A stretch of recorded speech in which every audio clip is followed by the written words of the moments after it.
Hey, everybody, welcome to another Star Wars Day. That's right, Star Wars Day 2025. And I hope you're having a good one. And this is not about shade towards May the 4th or Revenge of the 5th or Disney, the parent owning company of Star Wars. This is about just bringing everybody together and say, listen, we enjoy what started on this day many, many moons ago. And we just want to talk about memories, share stories, and kind of this stream is going to be a little bit about some of the history, different little things that have come up and that we can kind of say, oh, isn't this interesting? Let's look at this, look at that. So that's a little bit of what is it. Of course, as always, as you've come to know from himself, I love to bring you some fun old commercials. So let's start right there. Oh boy, I've reached Millennium Falcon. The Force is with you. You too can play the space fantasy Star Wars game, Escape from Death Star. Be the first to help Luke and Leia, Han Solo, and Chewbacca escape from the garbage dump and reach the safe Rebel base.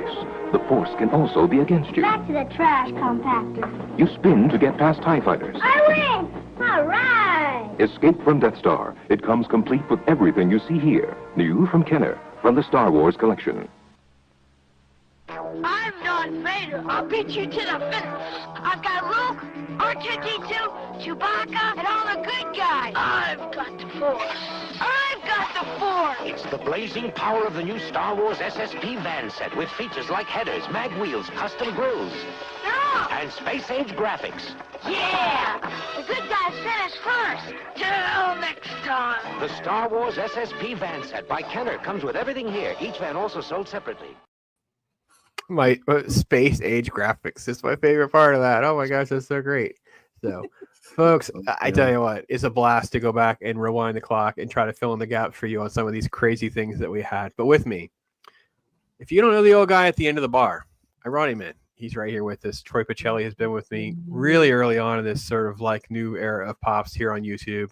Been a friend of the channel, supporter. Love what he does every Friday, as well as all the stuff he's down doing with his liquid lunches and all these other things in between. So, Troy, thanks for being with us, my friend. Oh, thank you. That first commercial, that Escape from Death Star playset. We'll have to talk about that as we get into this. I had that as a kid. Netta replaced it for me in adulthood, and then Hasbro re-released it. Yeah, we definitely have. I have a treat for you in that regard. So for sure. So, and with me is his lovely wife. Netter's Network is here representing Netter. Thanks for doing this. It's awesome. Oh yeah, it's like I didn't used to be a big Star Wars fan, but then I met Troy. And I'm his enabler. Everyone knows I'm his enabler. So I got to know Star Wars more through him. Yeah. But I mean, I saw the movies before I met him, obviously, because that was 1977, and we hadn't met yet. But since we've been together, I've gotten to know so much more about Star Wars, different lore, all that. And of course, he showed you in the green room something he's working on as part of the Star Wars holiday special. So, I've had to be a part of all that. Yeah. Oh, yeah. Yeah, such good stuff. So, but yeah, it's great to have you with us and hanging out. So it would only seem appropriate, since I've got the two of them here, we might bring in the other guy. That's right. AJ Boomer's in the house. What's going on, man? Thank you so much for having me. It's weird you bring up people talk about years, and I was born in 1977, like in May, so that was like a couple of weeks before the movie actually came out. But it was a big part of my childhood. I remember they aired it on Showtime, and my dad recorded it, and I used to watch it over and over again as a 4-year-old. I had a lot of the toys, which I'm sure we're going to talk about tonight. Yep. And then Return of the Jedi came out, and I got to see that in the theater, I think, when I was 6, and real big fan of that movie when it came out. Empire, oddly enough, I remember being in the theater seeing it, but I was 3, so it's like little snippets in my mind because I was 3. What can you remember when you're 3, right? But I think I remembered I remember the Walkers. I remembered Yoda, but that was about it. Yeah. Gotcha. That's so awesome. Yeah, I think Troy and I are almost exactly the same age, and it feels like that. Well, I'll use a term. Eric O'Sullivan calls us Gen 1 Star Wars fans, like we're from the original generation. And it probably behooves us to do shows like this where we can talk about some of the history and what it was like. Yeah. And why are there Star Wars vans? It's like, well, there weren't toys yet. We didn't have toys yet. Why is the Death Star board game looks so ridiculously generic? It's like, well, they just slapped Star Wars on stuff so they could get it in front of us, and we were more than happy to gobble it up. That's exactly what we did. So absolutely. Would that make Boomer a generation 2 since he was born? I don't think so. I think he still counts. He's born in the middle of the OT, so I think that he does. Despite being named Aged Boomer, he is probably the youngest one on the panel. Yeah, maybe the youngest Boomer among us. Indeed. I would think that the prequel kids become the Gen 2s, right? Yeah. So I think it's the prequel kids. Yeah. Go ahead, Netter. And as a female, yeah, I didn't get to play with the boy toys, so I didn't get to have all that fun stuff like you guys did. I had to wait until I was an adult, and now I can play with Troy's toys. Well, yes, there's absolutely that. And so there's no Barbie version of that's no, that's not true. Not when I was a kid. Well, yes, there was when they started the first generation of figures, which were of course all the 3 3/4 inch figures. They were looking at the $6 Million Man and G.I. Joe and going, we need to consider 12-inch figures as well. So they started putting out all the main characters in 12-inch, including Princess Leia, which was very much marketed as a Barbie-esque type figure. It had the real hair that you could style, and all the commercials showed the sister playing with the Princess Leia. And I think if that toy line had gone the distance, I suspect you would have started seeing new outfits coming out for Princess Leia. Okay, my Barbie was down from my oldest sister to the next sister down to next sister down to me. Yeah, you had a pin holding on the arm. I had to restring it for you. My sister had the Leia that had the unpacking. I think this is the commercial. Let's see. I'm after the Death Star plans. Kenner's Star Wars large-size action figures sold separately with movable arms and legs. C-3PO, R2-D2, Han Solo and the Stormtrooper. You'll never find a planned Stormtrooper. You can push R2-D2's secret button to open his hidden compartment. Plans are safe and the Stormtrooper's gone. Thanks, Han. I didn't get this medal for nothing. Large-size Stormtrooper, R2-D2, C-3PO, Han Solo, each sold separately from Kenner. No Leia in that one. Sorry, Netter. Those are neat. I really wanted the droids. I never actually got them. But I'll be honest with you. It was the 70s. There was a gas embargo, a lot of inflation. I mean, kind of history repeats itself, right? Or it doesn't repeat, but it rhymes, as Lucas said. I think he was quoting Samuel Clemens, though.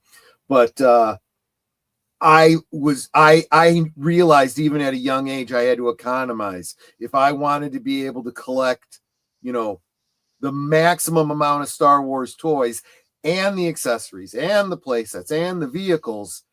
I couldn't start investing in this 12-inch scale.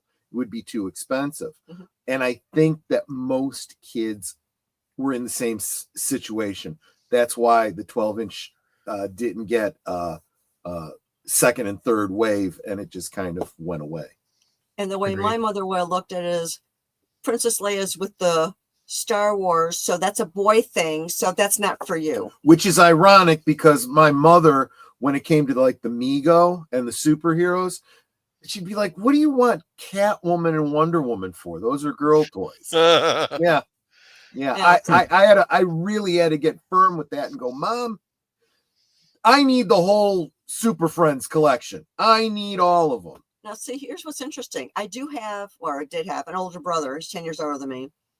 He was never into Star Wars, so my mom never got him any of the Star Wars figures. Yeah, your brother probably would have been a bit on the old side for the toy collecting in 77, I think. Oh, let's see. Well, let's say hey to the wonderful chat while you sort that out, because it is fascinating. Hail to Gap as here. Yes, have a happy Star Wars Day. Using those emojis. Appreciate that with some Bob Rosses representing. This Troy guy is here. It's awesome. Yeah. There he is. Let's see. Snorty's here. kicking in and holding the door for all the humans and the other critters. Thank you. Great to see you. Arg. Yeah, always great to see you, my friend. There's Netter. Netter's there. Thank you. Hey to you, sweetie. Hey to you, indeed.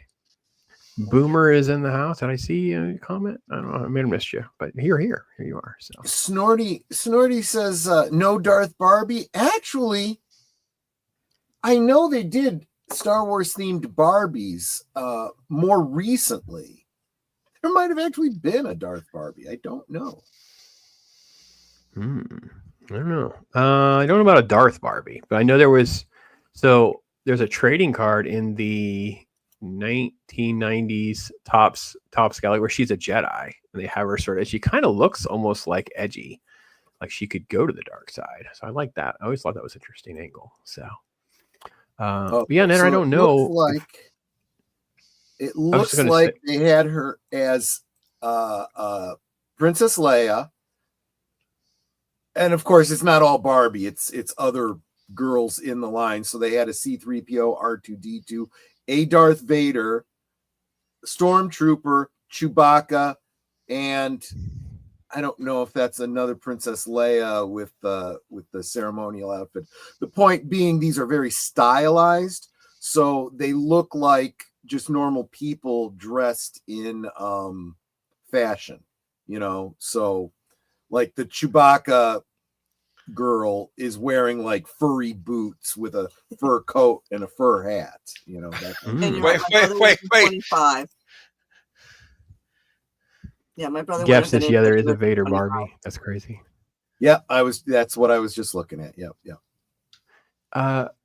Yeah, so it is interesting that, like, I always talk about that with the folks that are just like, let's say even 10 years older than us, let alone folks that are even older, like your brother might have been, where it's like, well, if you were 20 somethings, because nerddom was so different back then. It's not like now where it's pretty commonplace for there to be a lot of adult men who are into, like, you know, Legos or action figures or, you know, stuff like that. It was any of that stuff. Actually, but that age into the Beatles and basically hanging out with his friends. It's like he wasn't into any sort of toy things. And culture stuff. Star Wars really was what shifted things into marketing. In fact, there's a lot of videos out there that talk about this. George Lucas insisting that whatever deal that he had with 20th Century Fox, he wanted to maintain the marketing rights. 20th Century Fox had no problem with that because marketing was, they didn't consider that to be important. He was all about the toys, and this is why this is also where that joke in Spaceballs comes from, where Mel Brooks says, well, merchandising, that's where the real money for the film comes from. Right. It's very, very true. And you were talking about the fact that when they were going into the summer of 77, there were no toys in the market. So all you had was whatever they licensed Star Wars 2 to put on generic toys. What do they call those when you're in the checkout aisle and you get the generic toy that has a licensed logo on it?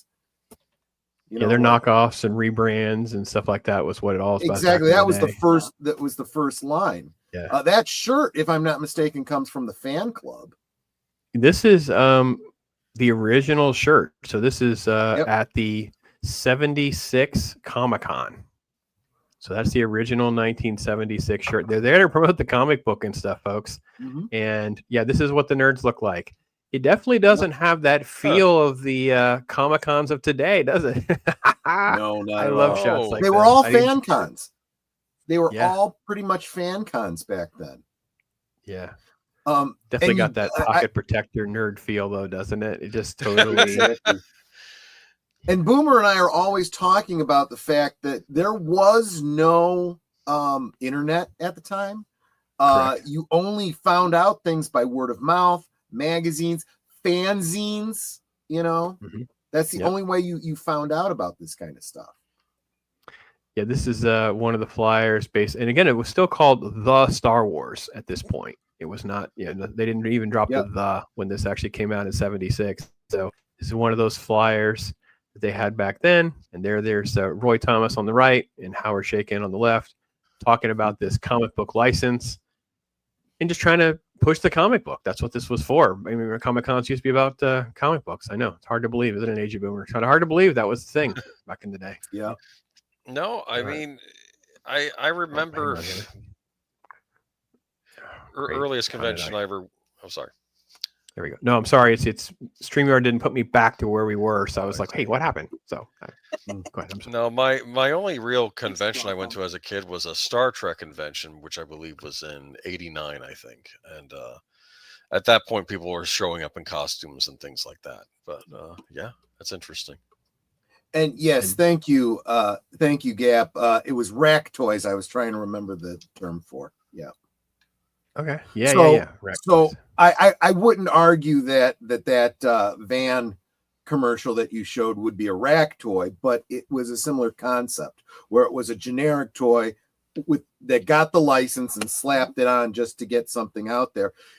Leading up to Christmas of '77, we'd all seen Star Wars, and there were no toys in. Because there's a long lead time on the machining of these things. People don't realize how long it takes. And so for Christmas of '77, you didn't get the action figures. You got a promissory note basically from Kenner. You would pay for the first, I think it was 6 action figures, and you got a little piece of paper and like a display, a cardboard display that you couldn't even do anything with. You didn't have the toys yet. And this is what you opened on Christmas morning. Now, this is the story that everybody knows. But little Troy on Christmas Day had no idea because, again, no internet, none of that kind of stuff. And my mom was just not that savvy. She didn't know. If it wasn't in the store to buy, she wasn't buying it. So I didn't get in on the early bird special of those figures, which meant I wasn't even in the running to possibly get one of those extending lightsaber Luke Skywalkers that would have looked like this. This is the retro re-release version of that.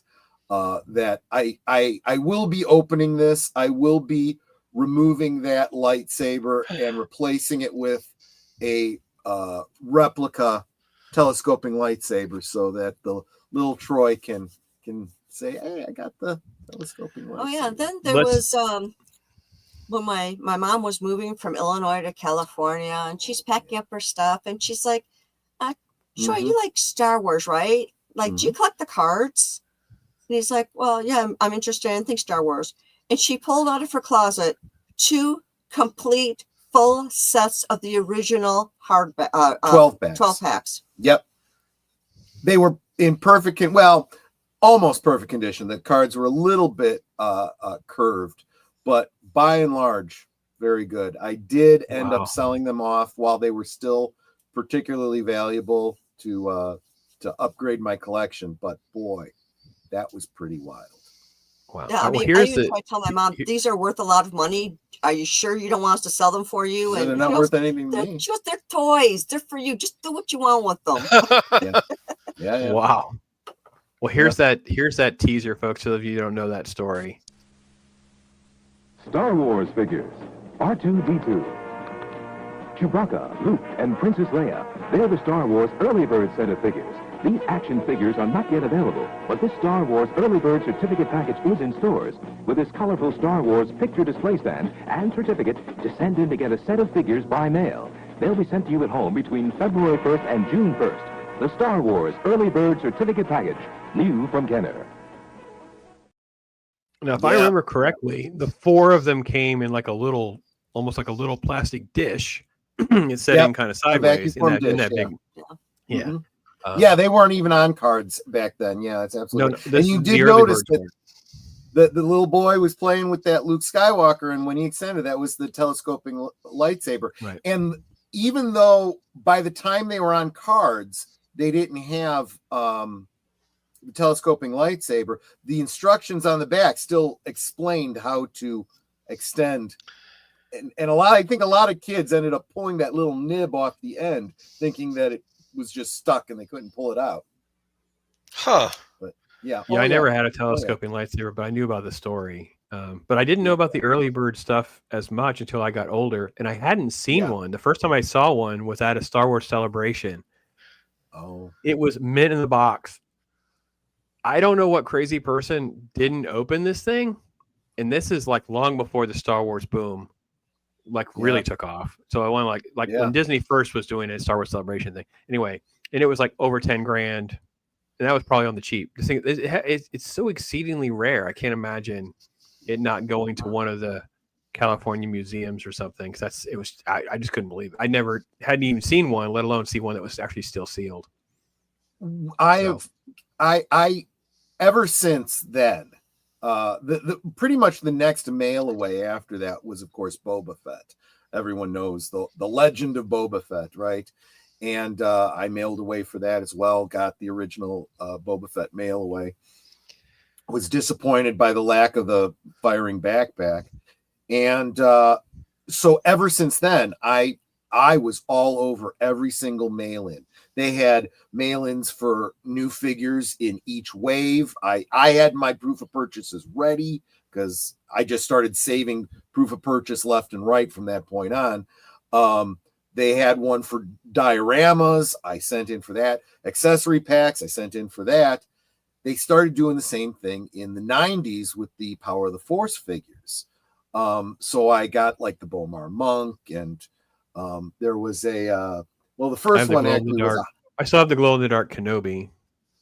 There was that one. Yes, I've got that one too. The Han Solo in Stormtrooper, but that wasn't directly through Hasbro. That was through a serial. But I got that one as well. The reason I bring it up is because that Bomar Monk, which if you don't know what a Bomar Monk is, it's that spider-looking droid in the background when Luke comes into Jabba's palace in Return of the Jedi. They created that figure and made it a mail away, and there were several ways you could get it since then. I got a bunch of them, and I have, I don't know, a good 2 or 3 of them at least that I never opened the mailer for. And it was held closed with a piece of sellotape. And this is just from the 90s, and the sellotape is already dried up. Oh, yeah. Falls off. So you can't even claim it's, unopened because it's naturally opened. My video earlier today with Baron, I show off a factory set of the Topps trading cards from the 90s, and the seal already just dried up. The seal pops open, just like, well, it's open now. I don't say. Snorty, this is fascinating. You went to a SunCon in Miami in '77. Star Wars was the rage, but wasn't eligible for Best Movie. So bad no award was handed out that year. Yeah, SunCons were the thing back in the day. And that ran here in Florida for years. They were called SunCons. They're all over the state. They'd go to small hotels and big hotels. So, and hail to Tim. Hey, Tim's joining us. Good to see you, brother. Hope you're doing well. Saw you. Yeah, it's awesome. Good to see you. Yeah. See, that's still to this day a bit of a problem. The Academy always looked down on sci-fi. That was a kids show, so it's not. And it wasn't until they started pushing for, hey, there's some technical aspects about this that are really cutting edge. Well, this is before the Oscars. This is just the local SunCon. You know how they would handle like favorite film type stuff. Even in the sci-fi community at that point, even though it was all the rage. It was too new. It didn't count. Yeah, that was kind of the wow. So, and let's go ahead and just get to the. There you go, guys. There's the first screener of Star Wars. Whoa! Look at that prop-up projector. So I wanted your take, Troy, in particular. I don't know about Netter. You might be enough of a fan now. I've always said, look, if there's time travel, and it's like, I think you could time travel to go back to something that you couldn't really influence, and then you have to blip back. Like you're not allowed to live a different life or anything like that. But right. You could blip back for X amount of time, almost like a vacation. Just watch something, yeah. I want to blip back to that room for 3 hours. I want to blip back. No, right? That would be wild. Wild. That's a pop-up projector screen for those of you who can't make out the details. See, I'd be the one that would be in I'd be the one in the middle of the room. As we're getting close to the end, I'd say, "I'm calling it now. Darth Vader's Luke's father." No, I wouldn't do that, man. I would just be watching everybody's response. I'd be trying to go find the producer because this came out because it is Charlie Lippencock. He's in charge of head of marketing, advertising, publicity, trying to find a way to get it out there. So yeah, fascinating though. This little, so yeah, Google that, guys. There you go. Look at that. Was it black and white? No, it's just a saturated image from I the see. angle. Okay. And yeah, All I think right. it doesn't really cover the whole screen though. It's like they didn't really Right. have the aspect ratio adjusted from the projector. It's literally probably just on a film projector. It's probably not And like on anything. the original fancy. work prints, of course, would have been black and white. So if those ever Yeah. showed up at a convention, those would have been in black and white. But then they wouldn't have had the special effects and the music and stuff. Yeah, Now, I did see Star Wars in the theater, so Mm. I got to see it in all its glory. First time I saw it was at a drive-in. I'm curious. In '77, when Star Wars came out, did it have legs? Like, how long did it play in theaters for? If any, I don't know if any of you remember that. That's what I'm kind of curious about. It All was year. it was a Interesting. whole year. Yeah. Wow. And then it would And leave again- and it came right back because of the Oscars. And they would leave, then it Yep. would come back. And it Right. did that all the way through into 82 because the VHS is dropping, but they still wanted to promote Empire and then they wanted to promote Jedi. So it kept going back into theaters. And VHS tapes are like $80 to $100, or you had to buy like a $300 or $400 machine to play it on. Yep. Yeah, it was. Yeah, it's a nuts kind of story for sure. And there was and this is something that we've talked about before, that there was no other way to view these. There was very limited television play for Star Wars before a certain time, and this kind of predates cable. I mean, cable was starting to become a thing, but it wasn't that wide. Certainly not in the late 70s. It wasn't until really well into the 80s you start to have the ability to, and then it was only on premium cable, so Showtime or HBO. so not everyone had access to that. So and honestly, that was another part of the driving of the marketing. One thing that I don't think enough people talk about are the things like the storybooks, the novelizations, the comic books, of course, the Viewmaster and the little projector things. And there's all different kinds of things that had little clips of portions of it. The record book with the story in it. We got all of those things because it was the only way at that point between theater releases that you could get your Star Wars fix. Do you remember with the record book how you would turn the page? What would make you turn the page? R2D2 Yep. would chime like this. I had that record book. Yeah, exactly. Which, by the way, all of those audiobooks, the audios for them and probably stills of the pages are put up by people on YouTube, so you can probably find them. Yeah, I had that one. I had the one for Raiders of the Lost Ark, which that you would turn the page when you hear the bull whip crack. That's what the guy would say. You know? Oh, that's great. Yes. I don't remember the bull whipping. I don't remember the Raiders one. I had the okay, so Adventure this is Team a Joe. Gap. I have a question. So this is the time travel conundrum. I'll just let you chew on it. We don't have to derail the stream for this. So you travel back. You buy your extra copy. Now what are you going to do?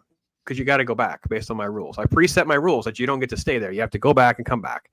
You go back there and live a different life. That's a different kind of thing. Because now we're talking about changing the history. But if you have to come back, you can't bring them back because that would change history. No, what you do, you don't want to bring them back. See, that's the time travel mistake that rookies always make. You don't go back and buy a piece of artwork or a first release of something and then bring it forward with you because they'll automatically say it's a fake. It's not aged. What you got to do is you got to buy it in the past and then you got to stick it in a safe deposit box or something and then get it when you return.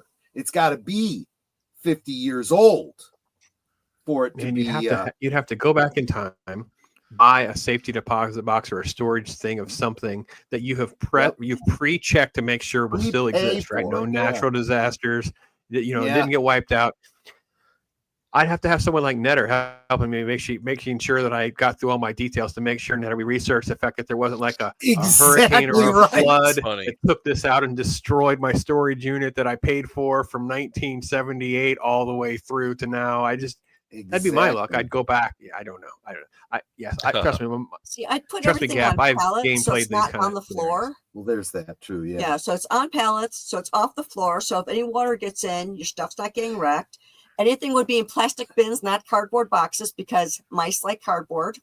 Honestly, that's just it. It would have to be in your own house that you know that your family will still own, and you know. Oh, I could go to Netter's mom's house and give her the stuff and have her hold on to it because she's going to keep it. There you go. There you go. Exactly. Yeah. Mm-hmm. Mm-hmm. Well, I hate to break it to you, but we moved from our family home when I was about 16, and where my mom had the Star Wars toys, that was an apartment she lived in well after I got out of school and everything. I never understood how she got a hold of How did they survive? She hadn't been carrying them around for how long? No, she got them from a neighbor, didn't she? No, she bought them. She bought them for the grandkids. She goes, I bought these for the grandkids, but I don't think they deserve them. So she goes, so I put them in a closet because the grandkids, basically my sister's kids, were just kind of brats. Yeah. And so mom just stuck them in a closet, and she's like, oh, Troy, you like Star Wars, here, you can have these. I was blown away. I like the Han Solo. They were the small head Han Solos, if you just want to know the variant. And those were at the time, this was like mid 90s, right? Early to mid 90s. Well, we married in 92, so yeah.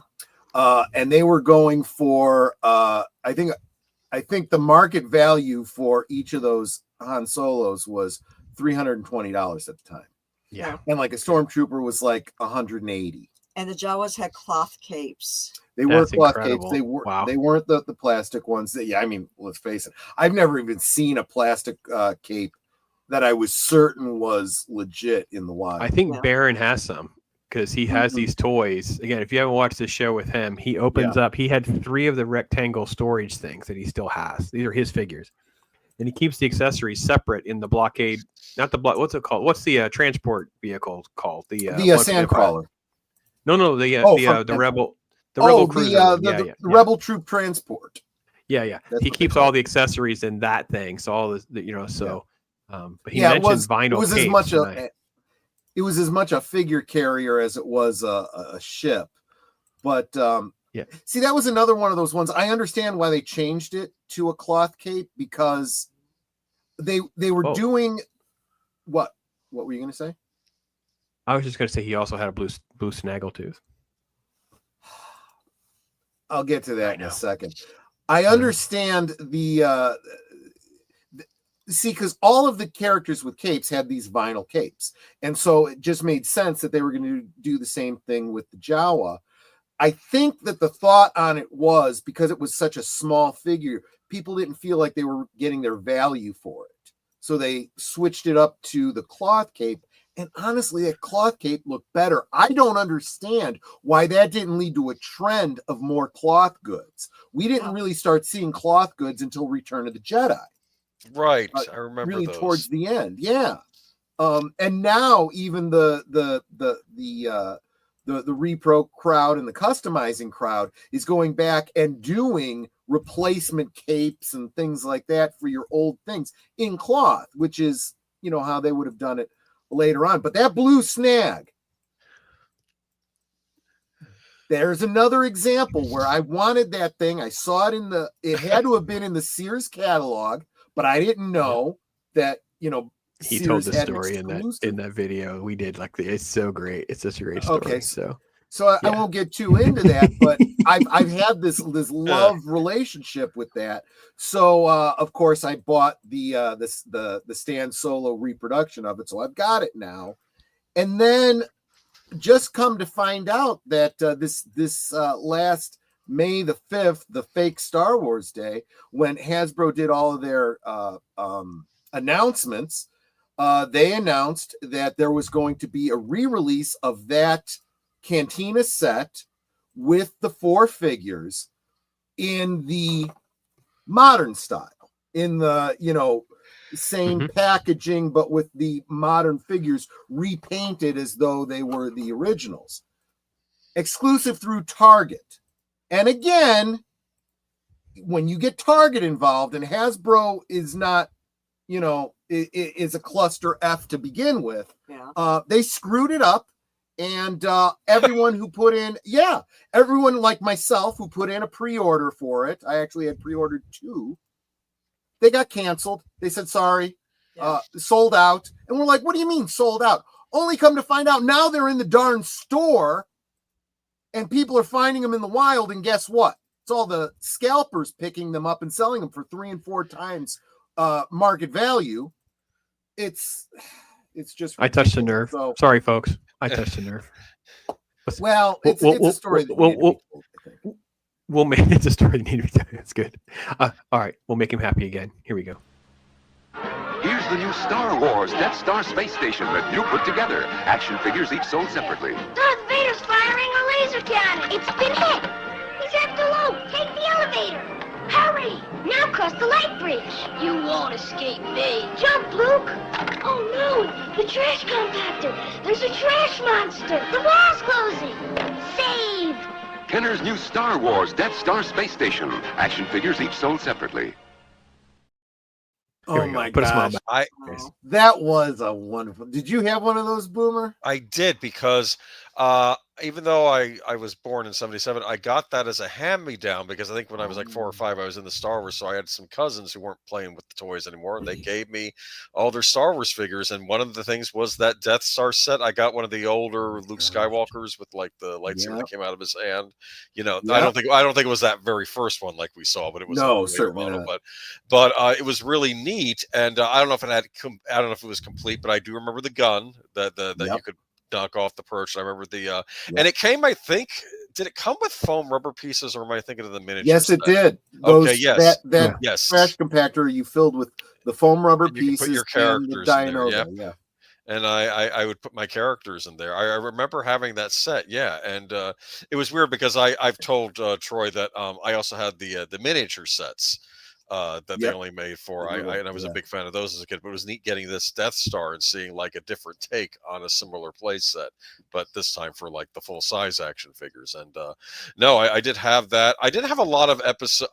Anything from New Hope I got as a hand-me-down because they weren't selling that stuff, except for I was in a store once, and I don't know if these were a re-release like around the time of Jedi or if I just got lucky, but I found one of those what were the stormtroopers riding in A New Hope on Tatooine? The lizard creatures, whatever they were. No, sand troopers. Yes. Yeah, I got one of those, and I had a stormtrooper. I would put it in it, because and it was like the tauntaun where you would insert the figure and it would go through the actual into the back. Yes. And the saddle had molded legs, so it looked like it was sitting on. Yeah. So I did have a few New Hope. I would have liked more New Hope figures because that was my favorite of the movies, at least when I was a kid. I did have the Death Star playset, and I didn't realize, of course, when you're a kid, you don't understand something that big, how expensive it was. So that was the big one. And whereas there's a lot of toys that I didn't get that I was a little envious of my friends of, did not realize how envious a lot of my friends were that I had the Death Star play set. So when I got married, of course, that was one of the things I left behind, just too big to move. And Netter got me a replacement. So I have a new, secondhand Death Star play set. And you better believe I am working on my own version of an upscaled modern take, multi-level diorama of my own Death Star, which will include the conference room for the Darth Vader choking Admiral. I think it was Admiral Modi. Yeah, that's good. It's real good. Dwayne's here. Great to see Dwayne hanging out with us again. It's awesome, man. Great to see you. Welcome. Sure. Lots of folks here. Listen, they're all about getting their blue snake. Yeah, I know. It's fun. It's cool. Cool. Get what you gotta get, man. Make yourself happy. Incredibly good work. Full disclosure, Yeah, this Gormanda figure is actually resin. It's resin. It's not, injection molded. Obviously, I'm still painting it, so it looks great, but not quite play friendly. The arms would crack off if you tried to bend them too much or play with them the way you would as a kid. But let's face it, your Julia Child stand-in probably didn't do a whole lot of fighting in the rebellion. I have a question. Is there a Julia Child action figure you could buy and then repurpose?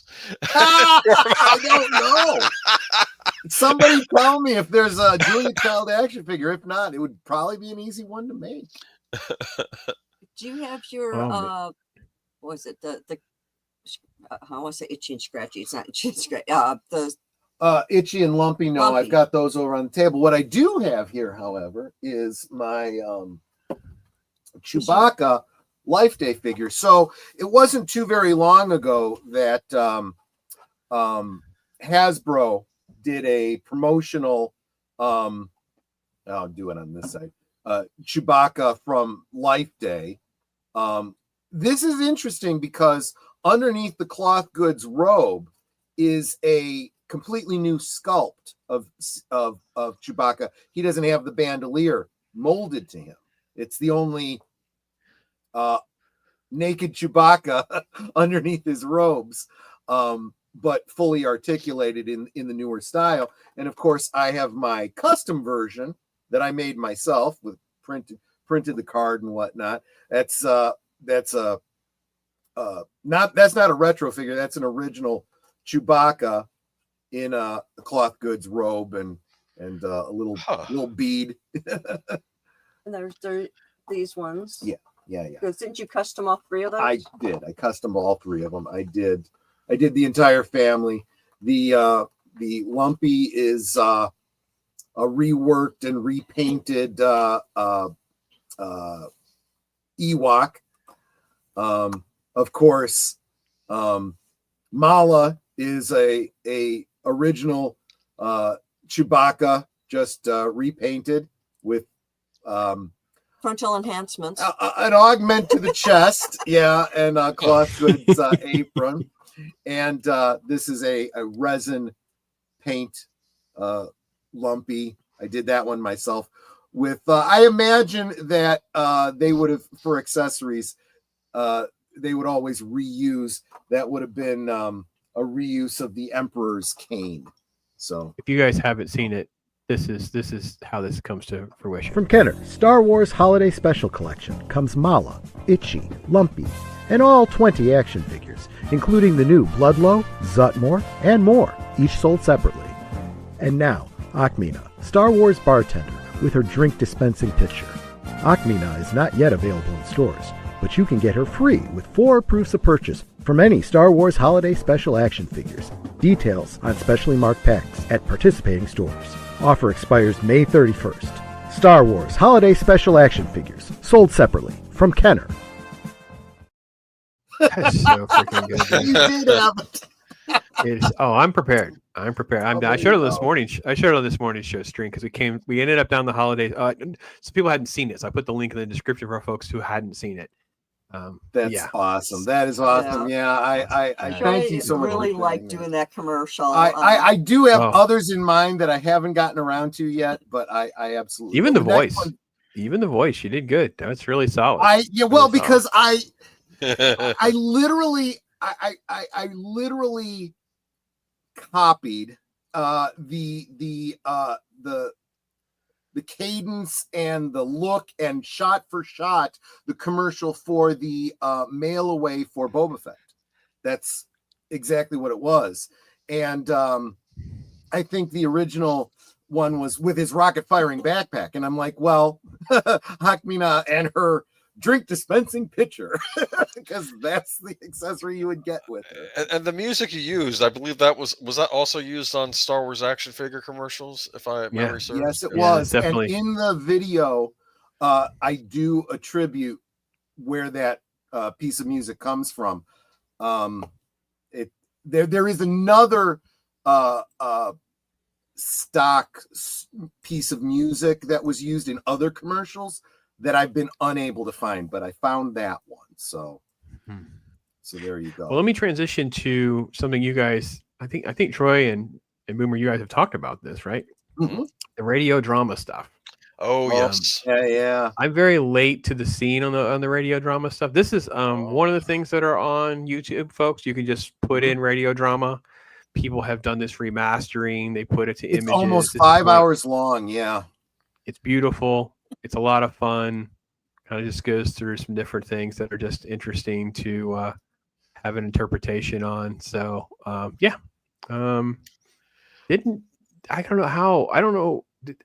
when did this make your radar screen? Like, how old were you, or how did this because I don't understand how I wasn't more attached to this for some reason.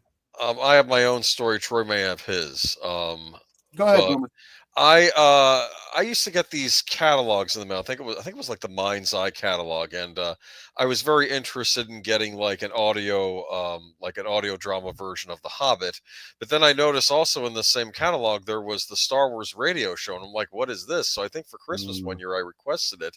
I got them on tape, not CD, unfortunately, but and it was a full-on dramatization of Star Wars, but done as like a radio drama where each episode was a half hour long. And what was interesting was Star Wars, especially that first movie, breaks up in such a way that you could do an episode just focused on Princess Leia, and then go to another episode focused on, Luke and him wanting to go to the academy and running into Biggs. And it really does expand the storyline of Star Wars. Now, they didn't have all the cast members for the movies. I believe Mark Hamill did reprise, at least for Empire, and for Star Wars he was on it. And I think Anthony Daniels is C-3PO. I did appreciate the guy they got to voice Darth Vader, because it almost... Who was the one, not the voice actor, but who played David? It was David Proust, right? Was that his name? It's almost like if David Proust had done the voicing of Darth Vader, this is what it would have been like on this radio show. Because I've heard his voice acting like in outtakes before they replace his voice with James Earl Jones, and it's right. It's a lot different. I want to say it's hammier, but I appreciate it. But what about you, Troy? Did you hear this one? I don't want to sound braggadocious here, but I did listen to the radio drama when it originally aired. Not all of it. I didn't catch every episode. I was late for some of the episodes. But it broadcast. Someone can look it up and tell me what the exact date was. It was on NPR, and this was one thing where I saw the adverts on TV about it, and I asked my mom to help me figure out, I said, do they have, radio schedules like we have TV Guide? She says, I don't know. Let me look into it. And she did. And she's like, yeah, it's going to be on NPR every week, this day and time. And I would, I think it was during the summer. I want to say it was during the summer, because I remember taking the transistor radio outside to the porch and listening to it outside, so that, I don't know, I was just out of the house. But I do remember that. And I remember being excited because I felt like I was getting way more story. I absolutely was getting way more story. Yeah. Star Wars was 2 hours. This is 5 hours. This is more than twice as long as the original Star Wars. It's, in my opinion, a wonderful way and a wonderful alternative to the movies. Like, if you want another way to experience Star Wars, I do suggest these radio dramas. Yep. And I'll say this, kudos to George Lucas. He gave it away for free. He said, NPR, if you want to make a radio drama, there's no licensing fee. You can do it for free. Yeah, I mean, obviously, I guess they could sell it after the fact, but no, he didn't charge them for it, which was nice. Now, unfortunately, I believe that this radio drama is no longer on the market to purchase, ever since a certain company bought Star Wars. But for a while, you could get it. It's all over the internet. You can find a way to get it. And I do recommend it. And who knows, maybe it'll get re-released again someday. You never know. But it's worth checking out. And they even did one for Jedi. The Jedi one, oddly enough, didn't come out till many years later. That was in time with the special edition Star Wars movies. Yeah. They didn't get Mark Hamill back for it.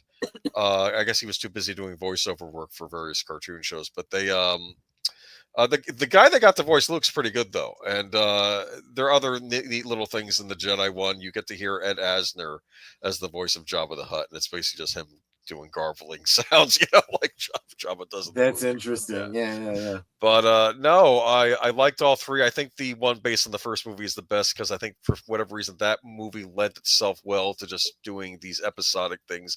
Like one episode would be about Obi-Wan and Luke in Mos Eisley trying to recruit and get Han, on a ship. Another one might be Darth Vader trying to torture Princess Leia to get information out of her about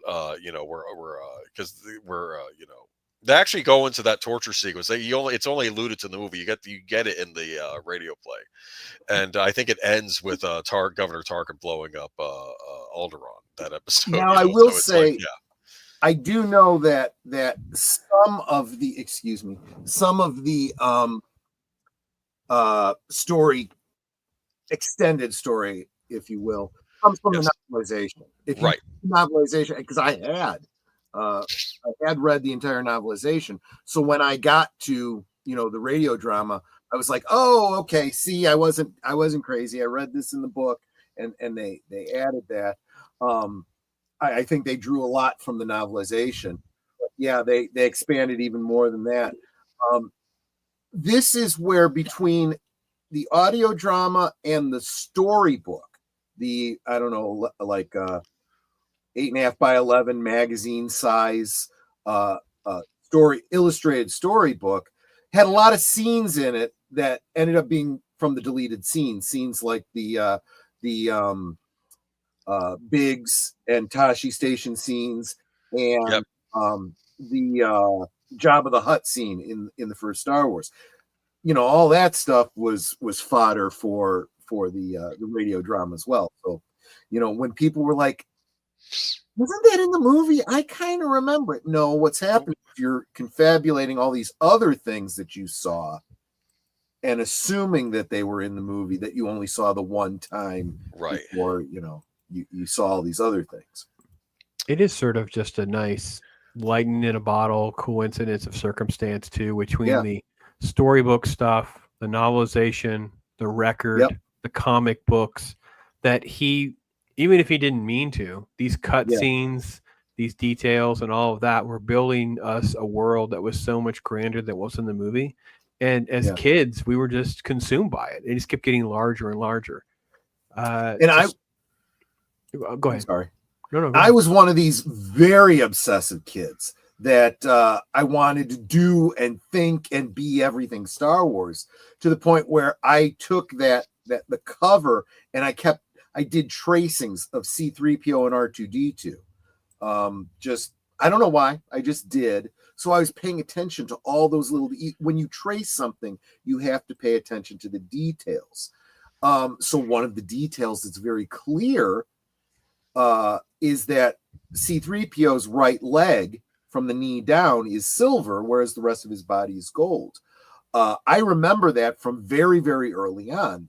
Now, 40 years later or however long it's been, you have people talking about the Mandela effect and how, people remember things and there's been a time shift. And it's like, no, it always was this way. And this is why you don't remember it. You didn't pay attention to the details. You watch Star Wars, you don't see the silver leg, because when do you ever see, C-3PO's leg? The only time is when he's walking around in the sand and he's reflecting the sand. But in all the promotional pictures that I looked at very, very closely, you can see that silver leg. So you go, oh, well, they changed that after the fact. No, they did not. You just didn't pay attention. So on the radio drama in 1981, that's when NPR dropped the 13 episodes of Star Wars. Mark Hamill, Anthony Daniels, and then Perry King as Han Solo. And then in 83, right before Return of the Jedi, February through April, they did the Empire Strikes Back. Yes. And then Boomer, to clarify the date, is 1996 before their 6 episodes got us Return of the Jedi one. So I think it was that late, because when I originally looked at that Mind's Eye catalog, there was no Return of the Jedi. I'm like, oh, why didn't they do Jedi? Not realizing that a year later, no, we would get Jedi coming out. Yeah.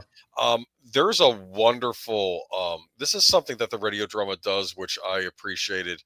At the end of Empire, when, of course, Darth Vader is asking Luke, to join him. And this is in the movie, but it's made more clear in the radio drama where basically Luke's like, I'd rather die than join the dark side. And that's basically, he doesn't say that specifically, but it's really alluded that I'd rather fall to my death than join you in the dark side. And I'm like, wow. And that's in the radio drama. You get that more clearly. And it's actually rather powerful, actually, that he the threat of death was not as bad as joining the dark side as far as Luke was concerned, which I thought was interesting. Well, and you know why that's there? It's definitely implied in the movie when you see him look down and he looked at Vader and then he lets himself fall. He's basically saying that in the visual medium. When you are telling a radio drama, you have to communicate it through audio because there is no visual. You don't get to see the look on his face and so on and so forth. So like I think in the radio play, it's like, I'll never join you, and he screams never before finally letting himself go. One thing I wanted to say about that scene, we talk about this all the time. Another one of those Mandela effects, right? He doesn't actually say, Luke, I am your father. He says, no, I am your father. Yes, and we see it here the other way, because it's been said that way so many times by other people. And we know that it's because somebody got it wrong and they've been misquoting it all these years, and you misremember it then. But if you think about it, what is the original line that everyone believed before? The only people that knew were Mark Hamill. He knew, I am your father. For his emotion in that scene, and James Earl Jones when he did the voice over. Yes. Those were the only two before the film released to keep it secret. The line in the script was, Obi-Wan killed your father. Interesting. And when you see Return of the Jedi and Obi-Wan, you told me he killed my father. Well, what I said was true from a certain point of view. Well, then, if Vader had said Obi-Wan killed your father, then what he would have said would have been true from a certain point of view, too. By Obi-Wan's same logic. That's true. He said the good person that was your father died and Darth Vader took his place. Well, then you were the one who killed him. Yeah, that from a certain point of view. From a certain point of view, or in other words, you lied. That's what I want to say. You lied. You were absolutely partly responsible for Anakin falling to the dark side. Yes. He even blamed himself in Star Wars. Was it Empire or Jedi? When he says, I thought I could train him as well as Yoda did. I was wrong. Yep, you were. You killed him. Do you think... my thought. Do you think they did David Prowse dirty because he just unwittingly just commented that Vader would be the dad? Like, it was just like a offhanded remark that it was still on the door, nobody knew, and that was the turning point for how bad they treated him? I don't think that was it. I think it was more. I think it goes far deeper than that. I think that's just incidental. I think it goes back to how strongly he reacted when he found out his voice had been overdubbed. He really threw himself into that role, and that's where they did him dirty. And that really came out at conventions that he wasn't happy about that. And literally Lucasfilm turned on him and said, you can't do conventions anymore at all. Wow. And that was from very early on. Yeah. There's a documentary about his life and stuff like that. It's really hard to watch if you're connected to going to some of those cons. And actually, I'm like 98% that his last con where that's filmed in Orlando, I was at. So it was a little hard to watch some of those sequences. Like, I mean, it's one of those things where your brain's playing tricks on you because, that would have been the one that I would have been at. The clothes starts to feel familiar. Your brain starts filling in the gaps and you don't know what's real, what's not. But it was like, oh my gosh, that's a little too hard to handle. So, but on a lighter note, let's go back to the OG. How's that from one of the first press events? So young. Yeah. Well, so young, but such such a big age difference. I always felt a little creepy about that. Once you figure out that he's in his Probably. 30s and she's in her young 20s and she's also Yeah. like sleeping with him, and I just everything about, but just almost feels so naive. Just that what they're in the middle of, like we're not even close. And notice they're signing like novels. Yeah, you're talking about those are novels. These are the novelizations that they're signing. That's what most of these are. So when did the novelization come out? Did it come out with the movie release? It was the same year. I don't know if it came out before or not. Okay. I do know that the Return of the Jedi novelization did come out. It did hit the market before the film released. As did Star Wars the comic did too. book. Star Wars did too. Okay. Star Wars, yeah. So because I had it before, I already read it as a child. Because this is how we had the Spectrum before we had the Spectrum. Sorry, I hit a key on my keyboard and put that back. Thank you, StreamYard, for doing things I didn't ask you to do. I was definitely a Spectrum child, way more than I realized. But so age 6 pops, because it would have come out according to my sources, which is the internet and AI in my timeline, because that's where most of the stuff came from on my timeline. It came out in November of 76. So probably would have been something that they would have got me immediately once I was attached to the movie. So I would assume it's already out come May. So May 77, I would have had it. I already read it. I learned to read a lot from comic books. So I was like 3 to 4 years old. I went into kindergarten with more vocabulary, but I couldn't tie my shoes. And I remember going to my grandparents and like, what does this word mean? What does that word mean? Of course, it's all full of science fiction gobbledygook. So I would say words wrong until I got a little, until you watch the movie a couple times and you figured out a couple pieces. But yeah. My mom had the same burden. Had the same burden with me where I'd read something to her and go, what does that mean? And she'd be like, let me see that. And then she'd repeat it. Oh, that's such and such. I'd mispronounced it. But you're right. Yeah. You did have to know the difference between a real word and a made up in universe word. So that's I'm trying to get it to open in my window here, and I'll share the picture. Let me ask all of you, when you have watched a movie, right, and then you read something with those characters, do you read it with the actor's voice in your head? I think it kind of comes unbidden. Yeah, for me it does. Yep, that's the copy I had. Yeah, that's the copy I had too. There you go. It's weird. I do. It's hard for me to explain. I guess with Star Wars, I might if I'd read any of the Star Wars books. I know with the Conan stories, I did not hear Arnold's voice in my head when I would read those stories. So, but for most Conan fans, they read those comics and whatnot before Arnold Schwarzenegger. Maybe, yeah. But I don't know about the movie after. It's just I'm trying to think. Yeah, it's I don't know. I think with Star Wars I might, but I haven't read any of the Star Wars novels though, so I don't know. Okay. All right, so we got a little question.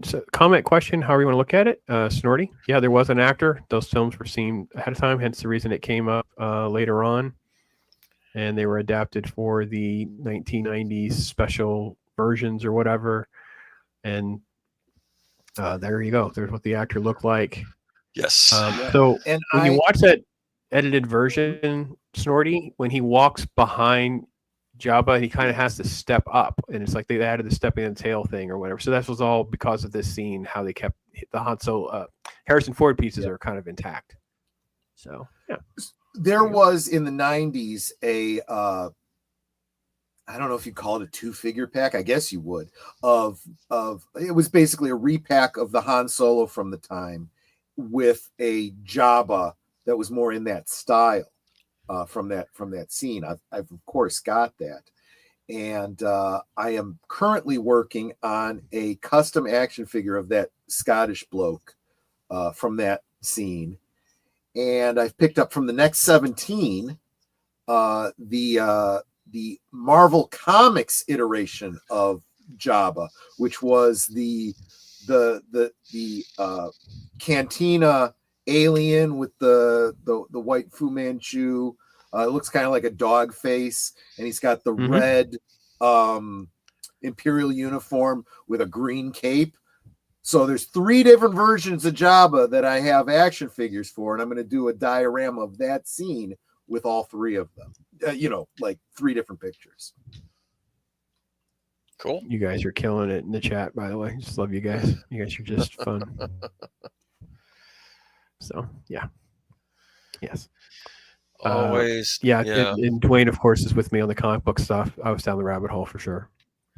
Yeah, the fans always thought Jabba had gained weight between the special edition version of a New Hope version and then when you get to Jedi. Yeah. Partly that was because you had to he had to have his eye line, and the bloke that was playing Jabba was shorter than he was, so he has to look down. But I do think that you really have to look at the behind the scenes to really get the real impression of what size that Jabba was. There's a lot of shots of Jabba with camera angles pointed up that made him look bigger than he actually was. And even like a certain amount of forced perspective with how Leia was in front of him and stuff like that. Forgetting also how tiny Carrie Fisher was. There's some pictures that I've seen of the 3 guys inside the suit or whatever, the contraption that was Jabba. Yep. And there is actually a 3D modeler out there who was put out in action figure scale. You can get like it's in the style of the original Kenner Jabba with a removable faceplate, and you have the action figures inside of the people that were manipulating the arm and the face and the stuff. And you get to really realize, okay, yeah, maybe Jabba wasn't as big as my brain tells me it was. But yes, that pretty big. They do at Star Wars Celebrations. They have these like almost, I guess, to scale, because it's no surprise. Netter is no surprise when we're going to dress up like Slave Leia. Is it? It's no surprise. It's no surprise. Absolutely. So there are Slave Leias everywhere, and they will be more than happy to sit there next to that life-size looking Jabba thing, and it's freaking amazing. It really is. It's awesome. So, all right, for Boomer to go back, because got to make sure we're going to go back for him. Your VCR may never be the same. It's coming February 25th. Return of the Jedi. It's thrilling.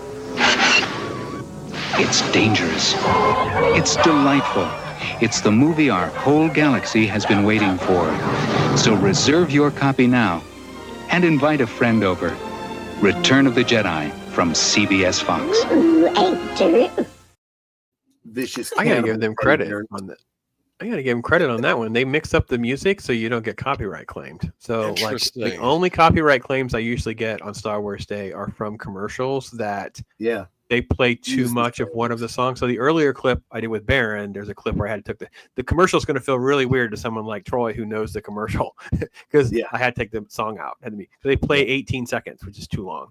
So the song isn't cut. So this one's cut like 6 different ways. So there you go. Taking us back to the Jedi era, the VHS release, so to speak. So I'm curious, was Return of the Jedi, when it was released on VHS, was that priced to own? By the time Return of the Jedi came out, it kind of was. It depends on what your definition of price to own is. $20, $19.99. No, okay, no, it was not.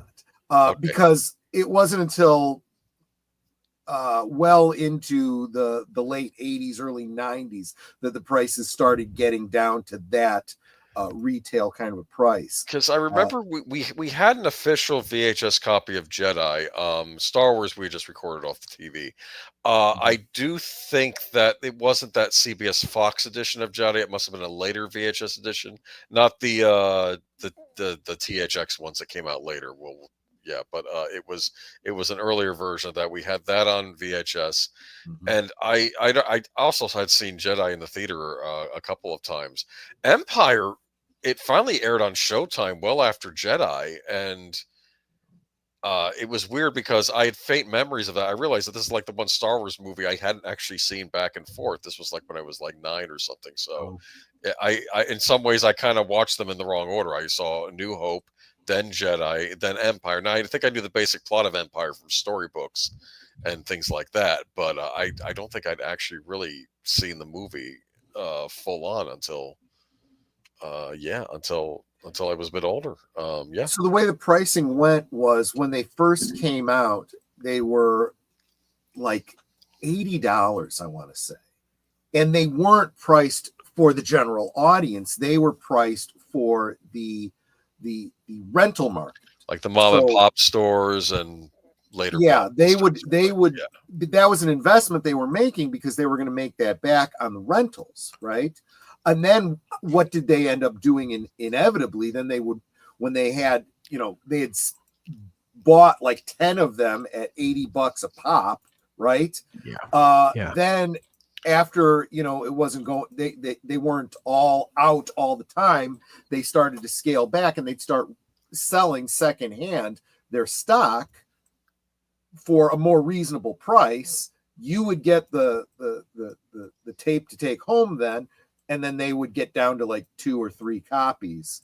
And that's how most people initially got it. But no, there were also people out there that were willing to spend the $80 personally to get the original release of it. The only one that I could find quickly, as my granddad said to once, and it floored us, he said, quote, according to my research. So I like to use that as my phrase. So if anybody understands why I say that, it's a head nod to my grandson. According to my research, I found one on eBay that looks like the right release. It's probably not in 1986 box, so I'm a little concerned. It has a price tag of $49.95 on it, which still seems low, and I feel like Troy's probably right. I feel more like $80 would be the appropriate. $80 to $100 seems like what a VHS original would cost you back in the 80s, like when I was in high school. Yeah, because you didn't own originals very easily. That was a big deal. So, yeah. Here's my thoughts on this, though. You notice how we have a nice commercial saying own it on VHS. I suspect that maybe that one was $49.99. Still a lot more than the $19.99 VHSs. It's still pricey, but not at that $80 price point, because why else would they go to the trouble of doing this commercial saying, because they're almost acting like on that commercial, it's priced to own.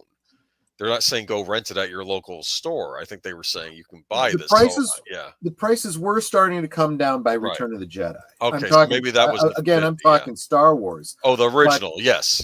Yeah. Okay. But the real paradigm shift came as you start getting into the mass marketing of home media, where they were no longer concerned about at least the studios were no longer concerned about the rental market. They wanted to sell to the mass market, because at $20 to $30 a pop for thousands of people, you're going to make a lot more sales than, a smaller number to the niche market at $80. And that was when the shift started happening. And honestly, that's when the rental market started to take a nosedive, and we know what happened to Blockbuster. Yeah, Disney was big on that with a lot of their animated movies. They typically would release those priced to own. I remember buying A Nightmare Before Christmas on VHS back in, what was it, 94, I think. And I think Aladdin, I think I purchased that on VHS too when it came out. So it was... I know certain movies would be $99, and older titles would eventually come down to $19.99 too. I remember picking up George Romero's Dawn of the Dead with my Christmas money at a at a store in the mall. But at that point, it had been out probably like 10 years now, so they're going to lower the price to $19.99 finally. Yeah, $20 to $30 was definitely early 90s stuff you could find. I don't know that a big name like Star Wars would have been that cheap. And I know you could probably not. You could get them post rental or used. That's how I got my first set of VHS tapes. I feel like I should. I started to write that down because I did a video on Untouchables, and that was one of like 6 of my first original VHS tapes. Not because I love the 6 movies that I got, but because those are the ones that went on super sale that I could afford as a poor college kid. Right. Those were all the rest are just copies from the VHS, Yeah. because you could get 3 movies to a tape, and that was what I Yep. had a massive collection of. But I owned 6. It was definitely original 6 because the clamshells were very unique because they came from a defunct video store called Specs. I remember it very vividly. Audio, you could get records and CDs and stuff across the street at a place called Peaches. And then, of course, there's a comic shop right there named Merlin's. And that was my little area that was within, regular driving distance to the mall and everything else when I was in college. So Merlin's. I think I've heard of Merlin's. Yes. Okay. It was in Tampa over near the university area. I've heard of it. Yes. Okay. So if you're familiar with that area, back in my heyday, never went to it myself, but I know people who've gone there. Yeah. Yeah. So in my heyday, there were 3 or 4 comic shops, and Merlin's had comics and magazines, models, anime. They had everything. Like they were kind of more of what we think of. Green Shift Comics and guitars and music and stuff was down off Hillsboro. Then on the other side of town, you had into like it didn't last very long. It was called New England Comics. It was more like toward Northdale Court area. A lot more expensive, but they were the ones who had New England Comics. So they had Ninja Turtles. They had like really hard to find indie stuff like The Crow and things like that. So yeah, my little world was driven off pop culture basically exclusively during that era for sure. So, oh man, Stone, careful. Snorty, be careful. Stone Age nonsense. I'm old. I know. The Stone Age. Suncoast Videos, Blockbuster. Yeah, this stuff, it came along. I mean, we had some, I forget the name of the video store that was in I guess it was not New Tampa. It would have technically been called like Tampa Palms or something. So it was straight up like Bruce B. Downs into that area. And there was a video store there. And they had a membership thing, and you could get it was like 6 at $1 a piece, but you could only have 6 out at a time, but you could rotate through your 6 rather rapidly. So as a college kid, as I'm studying, I could burn through 3 or 4 movies and go get them again. They're only $1. So that's one of the ways and of course I'm copying them as I'm watching them because, so we did. We had VHS tapes. So yeah, here we go. Wow. Side detour down Pops' young life. Put everybody to sleep. I guess that's kind of what this is all about, isn't it? For all of us, kind of. Trip down memory lane. Yeah. Did you have any of the Star Wars movies on VHS, or did you wait for the THX set to come out like in '94? I hope I'm not skipping too far because No, you're fine. I had both. I think I just had copies of Star Wars is what I could afford. I think it fell into the category of they didn't really go on sale like we were talking about earlier. Like they were just you weren't going to get them for less than $30 or $40, whatever it was. And I think that when the black box landed, I got myself a black box, and that was nice to have. I had I still have 2 or 3 sets of them. I use them as bookends. I use them as bookends. Now, I remember in early college, I had been taking, this might be skipping ahead too much, but I was taking film classes, and I was like, I really want the Star Wars movies in widescreen. But unfortunately, those THX sets, there was a widescreen VHS set of those available, but by that point, they were out of print. But when the special editions came out, I did purchase those on VHS and widescreen. Mm-hmm. And it was kind of neat because in the scenes where it would be subtitled, like when Greedo was talking, they would put the subtitles in the black part on the bottom, which was kind of neat. So you didn't really lose anything on the picture, but I remember that. But yeah. This is my, and you can see how dog-eared it is. Yeah, that's the one I have. That's old school. I have the trilogy collection. Yeah. Yeah. All 3 of them. I don't even think of it as the black box, but there. Yeah, it's got the flip out. Yeah. Look at that. CBS Fox. That's the originals. Those are the originals. Yeah. Yes, it is. This is the trilogy collection. This came out. Correct me if I'm wrong, Pops. I think these came out just before they released the special edition. Is that right? It's before. It's early. Right, early, yeah. Oh, West Coast something Video. like Thank that. you, West Coast Videos. Okay. I have a question. I had read this online. Is it true that Lucas or George Lucas did not have home video rights to the theatrical version of Star Wars? Did I read that correctly? That it was that the home video rights were still owned by 20th Century Fox. I think he had the home video rights for Empire and Jedi, but not for the original theatrical Star Wars. And I don't know if that played into the special editions being made or not. But do you know, Pops? yeah. I don't. Have you heard that before? Like I said, something I read online. I don't know if it was true or not, but I think it is about. I think it's about New Hope, but not the other two movies. New Hope, yeah, New Hope. That's what I meant. Yeah, yeah. Okay, right. So the first Star Wars, but not the ones that come after. He had already negotiated. So I think in the original negotiation, Fox did have way more control. Yeah.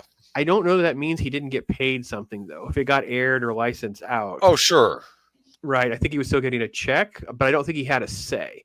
But when it came to Empire and Jedi, he had almost total control. Fox really signed away a lot. They were so in over their heads. Once Empire was in the works, he knew he was already fleshing out the script. So once it started making all this money, he's like, oh no, now I can go big budget. Now I have all the control. And he had all this flood of cash coming in from the merchandise. So I'm pretty sure whatever the restriction was, and I don't know the intricacies of it. I think the studio held more control for New Hope. I'm just going to call it that just to keep episode 4 separate from the other two that I'm referring to. So yeah. Right. See, here's my thinking on it, not knowing anything other than, the fact that he wanted to maintain marketing rights. I'm kind of surprised that that didn't extend to home release, unless at the time they didn't even think about the possibility of there being a home video release. Because but it would have been TV. It would have been tied to the TV stuff, right? Because they would have had something very I find generic. It hard to believe that. Yeah, unless of course the studios were like, well, you can have the toys, but that we decide the distribution or something like that. Oh, they said it. Oh, you can listen to. There's interviews with Alan Ladd and the others where they talk about we were only interested in like T-shirts, posters, and TV cable type rights, basically. So there you go. Well, but then let's come forward to the 20th Century Fox buyout by Disney and Lucasfilm. Mm-hmm. Does that then mean that Disney owns the distribution rights to the original theatrical release of Star Wars? Think about that. Yeah, there was something muddled into that deal, and that was part of why they were wanting to do it, in large part. Because I wonder why then they have not capitalized the heck out of that. We still don't have an original theatrical release.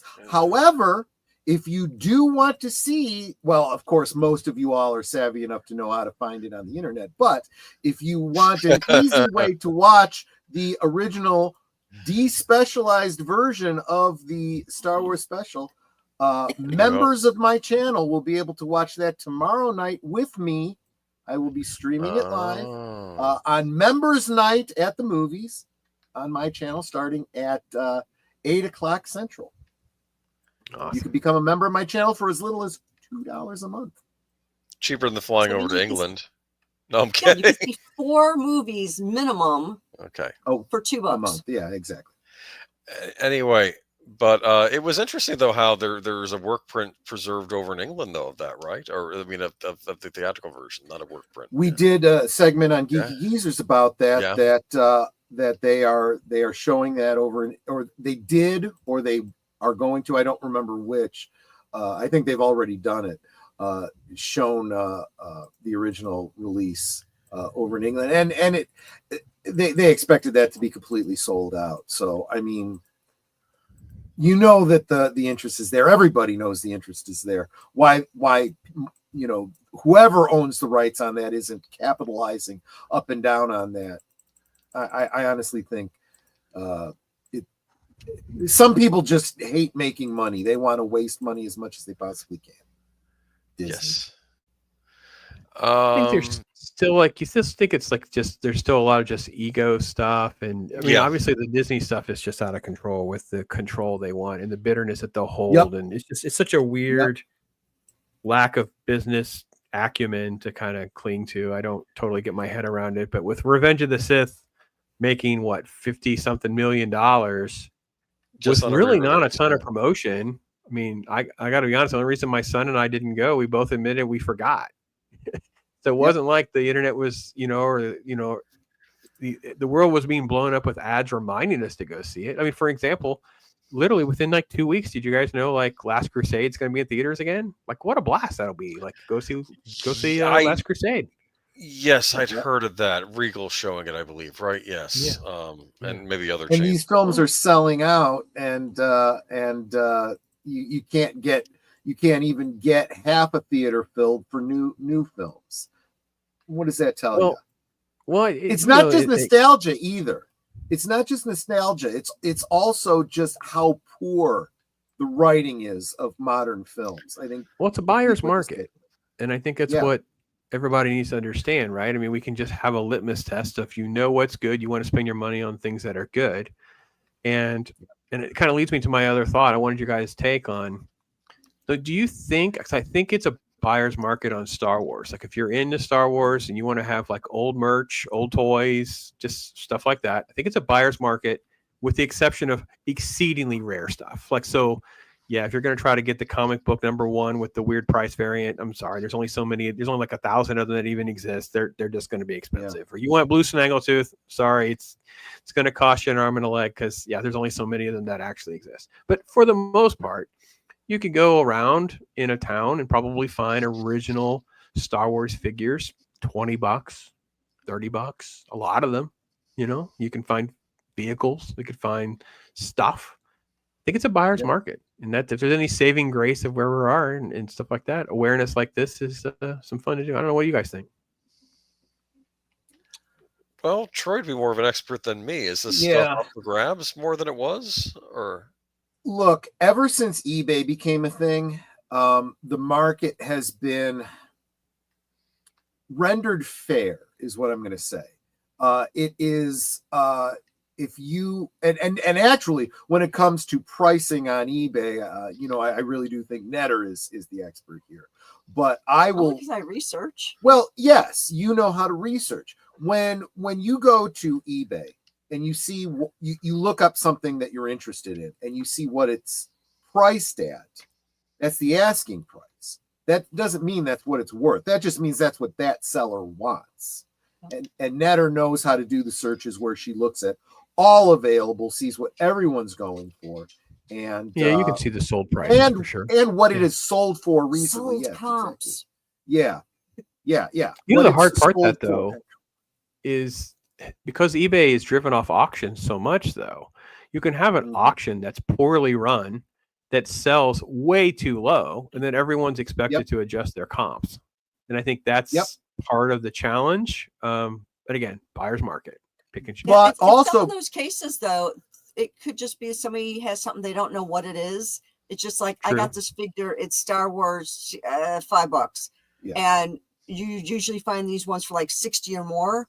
Or something, and it's like they just don't know what they have, or it's part of a lot and they don't realize what they have. But at the same time, if you have that thing and you see it goes for that, it's still an auction, right? You can start it at that, but if you get a lot of eyes on your auction and you know how to promote it, well, then suddenly everyone realizes, oh, that's not only what I want, but it's at a good price. And then it starts going up. So it is a natural dynamic thing. And your audience is the whole world, But also on eBay, more sellers are doing buy it nows with an offer. So it's like, let's say that I've got a Star Wars figure that I've got listed for like $40. If I have best offer on there, someone can offer me maybe $35, and if I'm willing to take that, they get it for $35. It's just how business works. It's always what someone is willing to sell it for, what someone is willing to pay for it. And that moves the comps to 35, basically. So the comps now become 35. So I think that's the trick, because the world is so big. Like I said earlier today, we were talking about Ginger Ninja's sketch cards. We found some on eBay. He didn't even know they were there yet. And I said, this is the world is just so different. It's so fast. And you have to understand that with something like these IPs and their struggles, fast forward the clock 10, 20 years, who knows, however long it takes. Let's say something bounces back. You'll you look back the way we did in the 90s, because there was a lull in the 90s. Jedi was over. Some of this stuff didn't, we kind of had a trickle of some Star Wars stuff, a lull, if you will. And then you have Power of the Force. You had the novels that come back, the comic books that come back, whatever. But even then, don't think it boomed really till right around Phantom Menace again, because Phantom Menace made everybody lose their brain. Their brains fell out. And the old stuff still didn't really get the attention it deserved, but it did suck up a lot of stuff. So everything went crazy for a while. So yeah, interesting to calibrate. So there's also been, I noticed a trend, at least maybe it's just me, but I think this is generalizable, that people are starting to look at their collecting and going, how badly do I really want that? Why is that value? So the comic book with the alternate price on it or whatever, people look at that and go, how important is it really that I have that? Do I care that much about that, or do I just want that issue, regardless of whether it's the rare one or the reprint or the whatever? Or do I even need the actual separate issue when I could just buy the omnibus and get, the whole story all at once? There's a lot more options for us out there. A lot of people looking at going, no, I've got to have an absolute original first release of this action figure on card, and someone else going, I'll just take the reproduction or the retro version of it, or agreed, or I'll whatever. I think there's a lot more options out there, which makes the rarer stuff sometimes even now more available. And something we'll be talking about later tonight on Geeky Geezers, not in the Star Wars specific, but in gaming. As prices go up and you look at the market for just getting by and putting gas in my tank and paying my mortgage and buying a dozen eggs, do I want to spend that much for a game that I don't need to live? Well, depends on but this goes. We'll get into it tonight, Boomer. Well, this goes back to, I'll come back to my thought. Let me just say hey to Snorty. May have seen it 200 times. Maybe people that went to the theater a lot or worked at a theater. I get you. Man, Dwayne, I can imagine. You worked at Toys R Us during all this. I cannot imagine. So as a kid, I grew up in Indiana. We didn't have a Toys R Us around me. So it was a little bit older into this whole Star Wars thing. We moved to Florida in 79. So in 79 is when I saw my first Toys R Us, walked in, and it was floor to ceiling Star Wars display, and I lost my crap, man. I couldn't believe I was looking at hundreds, if not thousands, of Star Wars figures.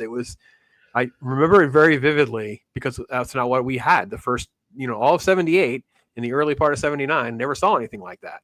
So remember it very vividly. Little love for those Dark Horse comics for sure. They did. Sure. So, I love that stuff. There was, for me, Chicagoland area. So we had Toys R Us's all over the place. So I had the ability to go, and if they didn't have it at this Toys R Us, I could go to that Toys R Us, go to that one. And I was in the Chicago suburbs. So I lived close enough to Oak Brook, where there was a very special local large destination toy store called Dispensa's Castle of Toys. We've done a piece on that on a Friday night. We did slides of it. They even had the carnival outside and all that kind of stuff.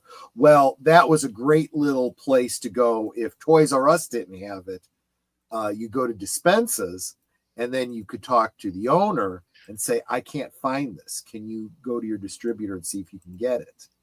That was just a benefit that we had. Interesting. So I missed Dispensa's Castle of Toys. Very interesting indeed. So going back to what you were saying about spending money, I think, again, this is my buyer's market theory. Like I feel that you can just take your time with what you want to spend your money and your time on. What your time is a bigger currency than even the cash. And a lot of times, true. I feel like, these are some things are guaranteed, enjoyment, guaranteed successes, those kinds of things. Yeah. I guarantee when you're looking at where we are now, you're looking at 60 to 80 years of this stuff. You feel like, I bet there's some stuff I haven't seen. What are on some of these great lists? What are on some of these must-see lists? And pick and choose out some must reads or something. And I think that's kind of where the thought process. I know I've definitely been trying to recommend that to folks who feel a little let down by some of the things that have been going on, and it's easy to do that. And I think a day like today, we can highlight the long and storied journey that was Star Wars. Because wow, what a road! What a crazy journey! It's been a fun journey. It's been a fun journey. And if you haven't listened to the radio drama, it's a way to experience Star Wars all over again. There you go. That's for sure. And those Dark Horse comics he was talking about, you can find the reprints, the omnibuses. What about the Marvel comics? Oh, sorry. There's some originals. They're not even that expensive. You can get originals. If you don't care, like you're not. So again, there's a difference between like graded quality versus like I just want to read them. So yeah, you can get your copies. If you have trouble finding something like that, folks, just feel free to message me. You guys know that. So support your local comic book shops. Exactly. We've got one by us that we've been patrons of for about 5-6 years now. Yep. And they helped me to complete my Badger collection. Yep. And Troy's finding all these back issues of ones that he was missing from his collection, different genres and all that. Old Superman. So support your local comic book store, because if they don't have it in store, chances are they know somebody that can probably get a hold of whatever it is you're looking for. Boomer, you were asking about the Marvel comics? Oh, the movie adaptation Marvel comics. I know you mentioned the novelization, but didn't they also do Marvel comic adaptations of the movies? They add stuff to them. I was kind of curious. There would be it was usually like 6 issues the first 6 issues, a regular comic that would be the film adaptation, and then they would go into their own stories. Oh, neat. On a monthly basis. But what would inevitably happen is they would take those 6 and combine them into. Nowadays we'd think of them as a trade paperback, but back then it was like a magazine style, re-release of the theatrical stars. And yes, it occasionally would have at least a panel or two that you would refer to as the deleted scene. So like the Han Solo talking to Jabba, that appears in the Marvel comics. But like I said, it was not the guy from the deleted scene, and it wasn't what we got in Return of the Jedi. It was another background alien that they were just using. And I think those are still available to purchase, right? I'm sorry. Sorry, Dwayne says that he absolutely loves Badger. They have started a new Badger series. I've got like the first 3 issues, so you might want to check them out. Of course, the artistry is different. I prefer the older style drawings better, and admittedly, I haven't read these yet, so I can't tell you if the storylines are any good. But if you're interested in Badger, check them out.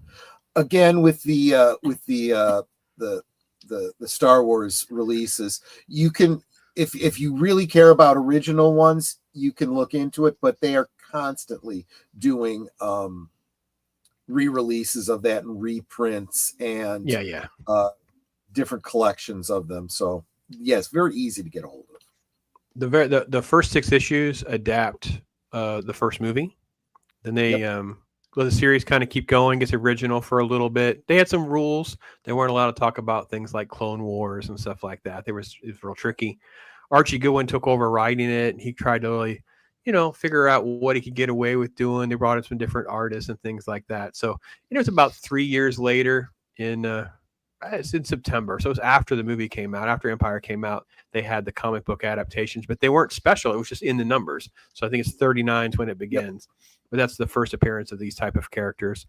And then they brought in a different writer, different artists who become like super great. I mean, obviously David Michelini is fantastic as a writer. I think Walt Simonson as well jumped on that series for a while. Some great stuff. After they put out the Empire 6 issues, they very soon thereafter reprinted it in magazine style. But I remember Return of the Jedi, by the time they got to Return of the Jedi, I think they had the magazine first.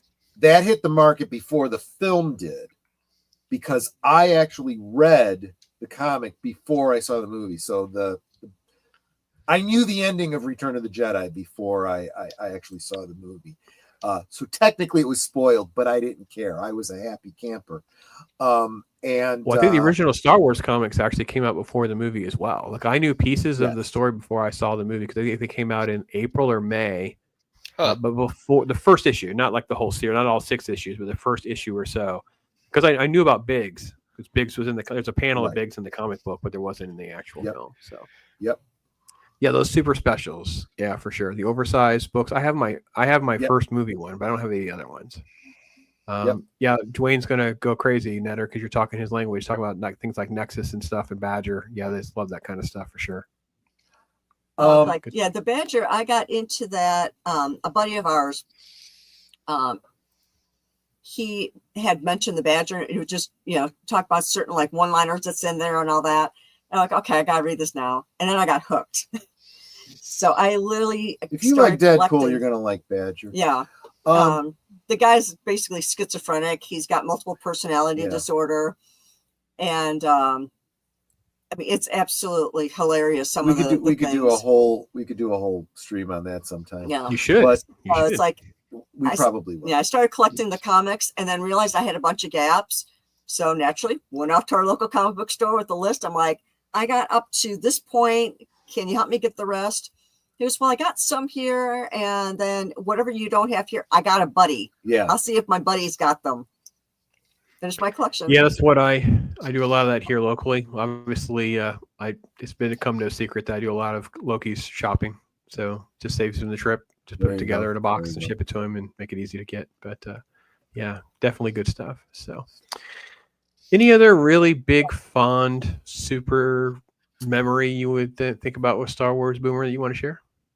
Nothing. I do remember the games on the Super Nintendo, which were he's the gamer guy. Well, no, I mean, because I didn't really have a good PC, but I had a Super Nintendo, so they released Lucas Film or Lucas Arts at the time. They released these like side-scrolling platforming games based on the Star Wars movies, and it was kind of funny because they would alter plot points from the movie. Like I think in the first boss you fight is an actual Sarlacc pit monster, but this is in the episode 4 A New Hope where Luke is running around the desert and this thing comes up out of the ground. You gotta subdue the Sarlacc pit monster back into the pit, and other things too, like later on you got to play as Han and Chewbacca later in the game. But they were kind of fun though. They were. And like the final boss stage is the Death Star run in the first Star Wars game, and then they of course had later on there was the stuff that came out on the GameCube, like the Rogue Squadron games, which I was a big fan of. This is why when they announced that Rogue Squadron movie, I'm like, if Luke Skywalker and Wedge Antilles aren't the main characters, it's not a Rogue Squadron movie, because that's what that's all about. But yeah, well, I don't have those commercials, but I have this one.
Pre-order the limited edition PS4 today for the players. Pretty well. I seen that might have gotten me into it. I don't have that PS4. I have the Spider-Man theme PS4, but no, that one's pretty cool too. Is that you, Troy, in your boring office job, and you want to jump into the X-wing and just go out? Yeah. I've been there. I definitely have been there. But I love the idea of, I mean, that is a masterpiece of a commercial, right? Because you get all the nostalgia, you see all the things. It's like, yeah, I had a friend like that. I did all those things. And then, the friend comes up in the fighter And it's like, dude, and then all of a sudden an empty fighter comes up with R2 piloting it. Get in, it's like, dude, yes. Absolutely. Yeah, it's so good. I was so impressed with that commercial, and I'm not into games and stuff like that, but I totally get it. And my son is still like so there's a 20-year rule, right? The 20-year rule's become pretty clear to everyone, and now he's we're at the 20 years for him. Yep. We're all the prequel stuff. He's a clone trooper guy. He just loves all that. So down that rabbit hole like crazy. I said, "Oh, you wait. When you're in your 40s, oh my gosh, you will have a bug that gets so bad because you'll really be thirsting for what you didn't have." You know what I mean? It's just like I'm trying to get him on the Godzilla love too because he was such a big Godzilla fan as a kid. But yeah. So do you think your grandkids then are going to be like all Rey and Rose Tico and Finn? Not Star Wars. Star Wars is non-existent to this generation. They could care absolutely less about any of that. You're absolutely Mario. right. The gaming stuff is really connected to them, especially those movies are good enough. Minecraft is another one. Just watched it last night. We just watched Minecraft last night. Yeah. Yeah. Oh, okay. Is it similar to the whole Super Mario's experience for kids? Like they're just going to love it because that's what matters, right? It's that it gets them to love it. I couldn't speak to. I don't know. But it certainly does seem to be a crazy cultural zeitgeist. If nothing else, it's how different is a gaming movie from a comic book movie, from a sci-fi genre. It doesn't matter as long as it gets it hits the audience and all the friends come together and talk about it and play with the toys and the games, and it's all the culture that goes into it more than just the enjoyment of the thing, I think. Yeah, not to get off on a tangent here, but it was interesting because I noticed that a while ago, comic book movies had kind of a bad reputation. True. And then comic book movies then become more respected, more mainstream. And then I felt like the video game adaptation movie, that was filling in the disreputable role that the comic book movie used to feel. But maybe now that's changing because, I mean, like I said, some of these movies comic are books, hits. I mean, games, I think, are a little bit different animals. Some of the games have a very clear story that are easily adaptable. Some of them a little bit harder. I mean, Minecraft, say what you want about it. That was a hard sell because what story is there really? And then that's when people make the jokes. Oh, then they're going to do Tetris. How do you make a story about Tetris? Well, you do a story about Tetris by telling the creation of the game, but that is not a video game. Cold War intrigue, Gorbachev gets involved. I saw the movie on Apple. The movie was actually all right. But, I enjoyed it for what it was. Yeah, it was fine. So my reporting, my anecdotal reporting from my grandkids are that it's interesting that different things connect with them because the marketing is different now. So the main reason that they don't immerse themselves the way we did is because we were just, I mean, let's face it, guys, we were being programmed by freaking Saturday morning cartoons. Like, it's insane. Yep. The Pop-Tarts, cereal, and McDonald's, no wonder we're all freaking fat in America, man. It's nuts. Yeah, exactly right. That said, all those toy lines, cartoons, movies, anything with success, they would do an animated show, try to flip some toys. They don't do any of that now. There's whole marketing camp. Super Mario Brothers didn't even have toys out until too late. Like, it was right. You have to be 3-4 weeks before these things drop.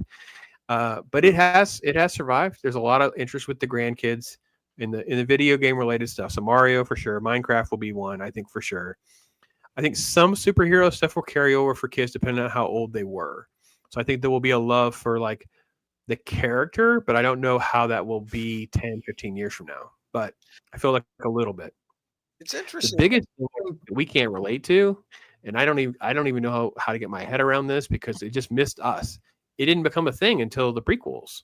And that's the fact that Legos become bonkers. Legos is a huge thing to these kids, and Lego Star Wars didn't happen until Attack of the Clones. So the kids that were around the right age for Attack of the Clones to now have drugged their kids through it too. So Legos is not going away. It's in the zeitgeist for that generation, and they're passing it on to their kids. What do you think this gaming trend means for Star Wars, because right now one of the big articles going on is the collaboration between Lucasfilm and Fortnite, and the whole dust up about the AI Darth Vader. So I mean, look, here's the problem that Disney Star Wars has, and I'd hate to be the pessimist in the room. This is actually probably a bigger issue for them than even the movies.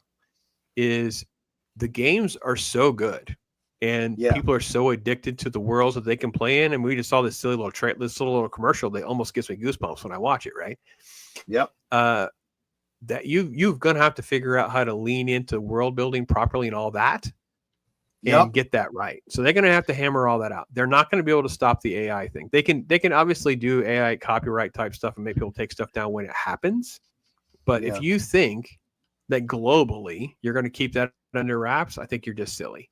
So I don't know how that plays out, because it's almost like one of those things we're going to talk about maybe 10 years from now. Hey, remember when Vader was infiltrated Fortnite? Like that was the thing. Because it's going to be one of those random things that was sort of a signpost of what was capable. Because I won't look. My son just showed me a fan made Star Wars thing. It was like 2 minutes long with these clones attacking something, and it looks way better than anything we've seen out of the actual Hollywood studio.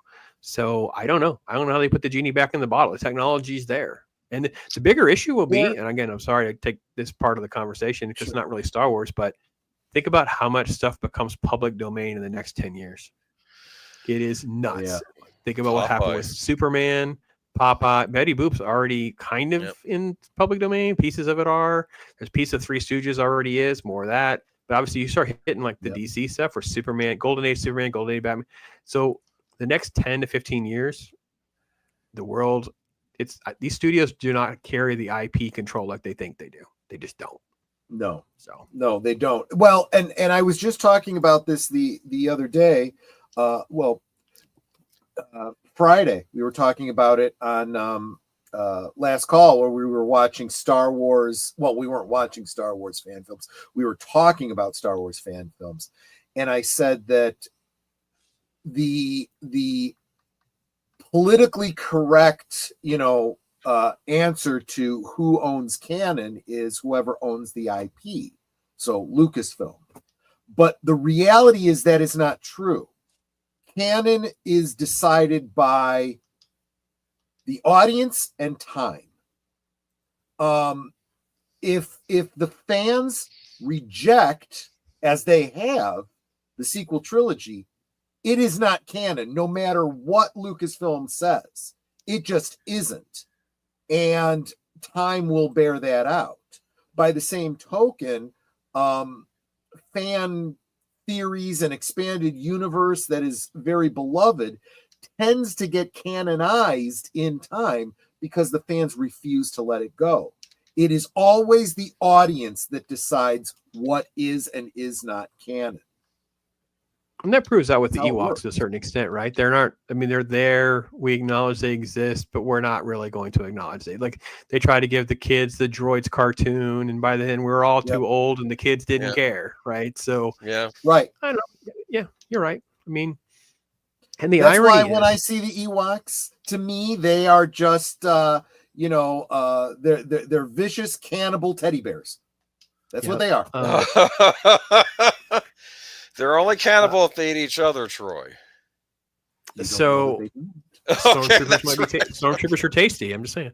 And I showed a couple off on that show with Baron. And again, I'm not going to throw hate because you know what? There's some cool Disney Star Wars stuff that's come out. Sorry, there's some trading cards that they publish that are freaking amazing, beautiful things, and it's cool. I have May the 4th t-shirts. I have stuff. I get it. Do what you do. Have fun with it. Enjoy life. It's way too short to get yourself caught up into fighting over the latest show or what you want to watch. If you don't want to watch it, don't watch it. Don't have hate over people that do watch it. They like it. They like it. I don't know. I don't want to tell you.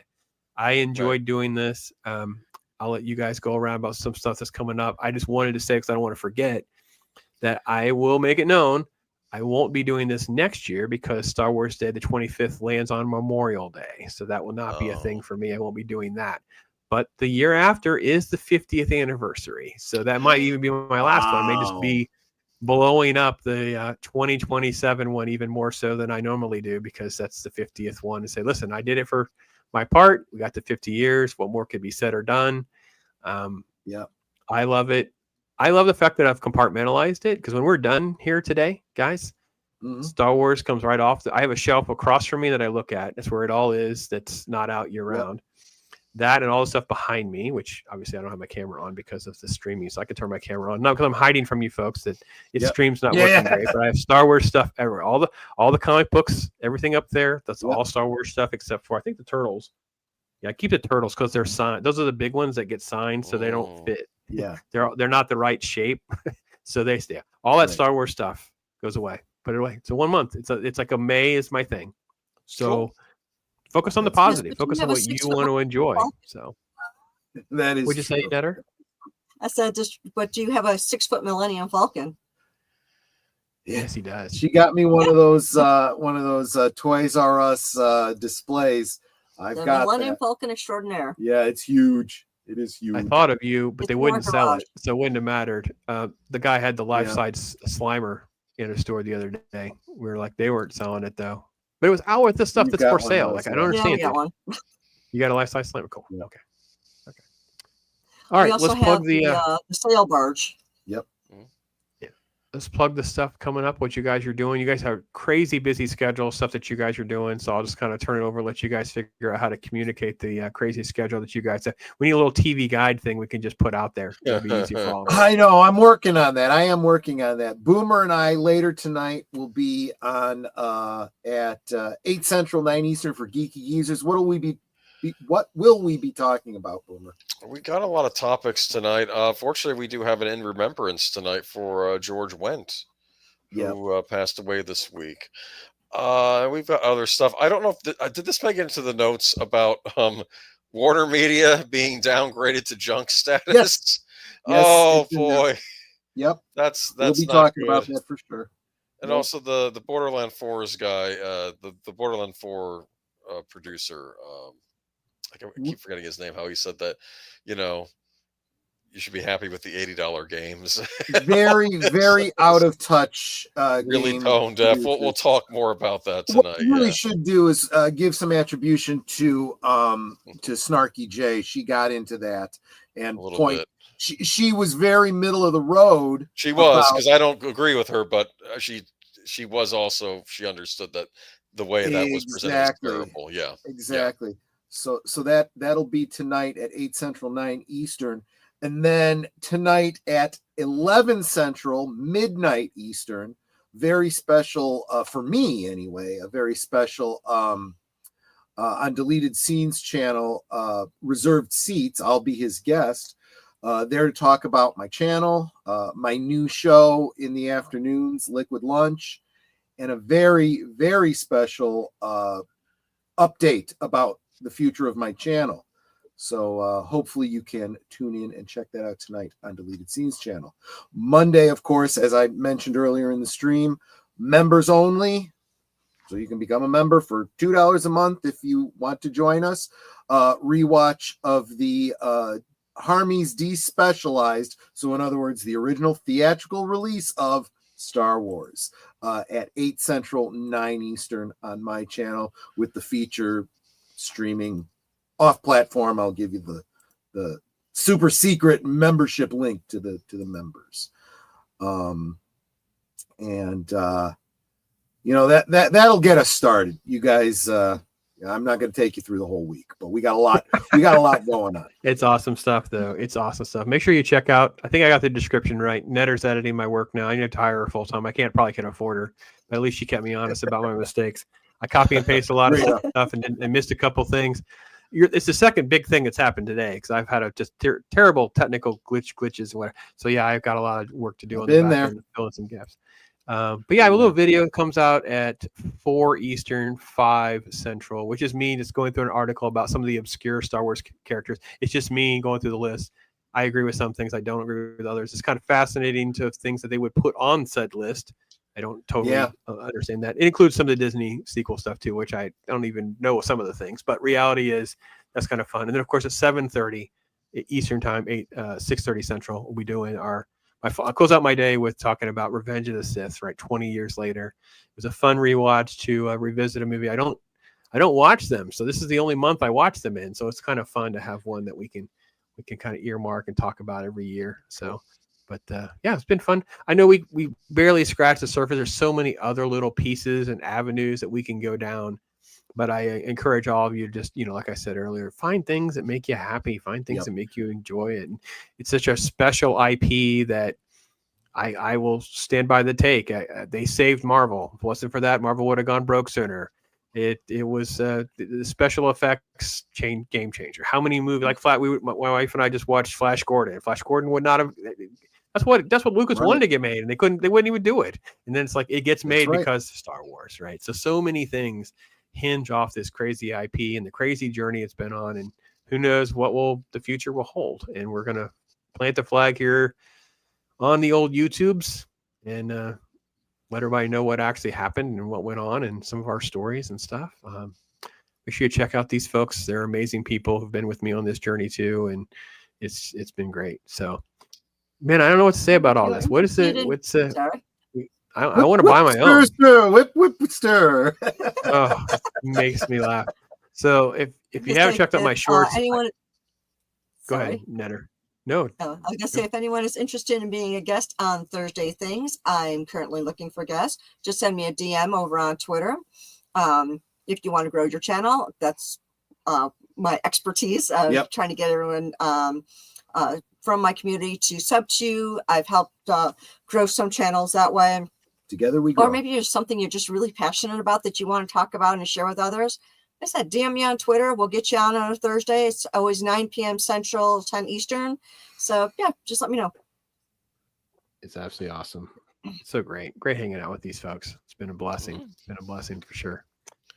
Don't have an outtake closer. I'm going to give you guys what we do. We do a commercial, then we'll go to Bob Ross. That's what we do around here. So enjoy, folks. Star Wars Return of the Jedi is here.